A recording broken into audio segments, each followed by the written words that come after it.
I'm so scared because I announced it that it's real. Yeah, Rico and I remember. Okay na mo mag-share ka, Miles, kasi parang emotional. It's fresh. It's been a few weeks. Loneliest, emptiest weeks I've ever experienced in my life.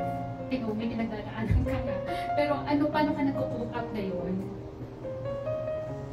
Nanonood lang ako ng Bluey. Wala nang tanong, but nangyari? Well, wala akong short answer for it. Hindi ko rin siya malabas ng isang statement lang kasi hindi ganun kadali. Sobrang complicated niya. Rico and I, our universe was so beautiful. It was so full of love, laughter, music, everything. That's spontaneity, everything.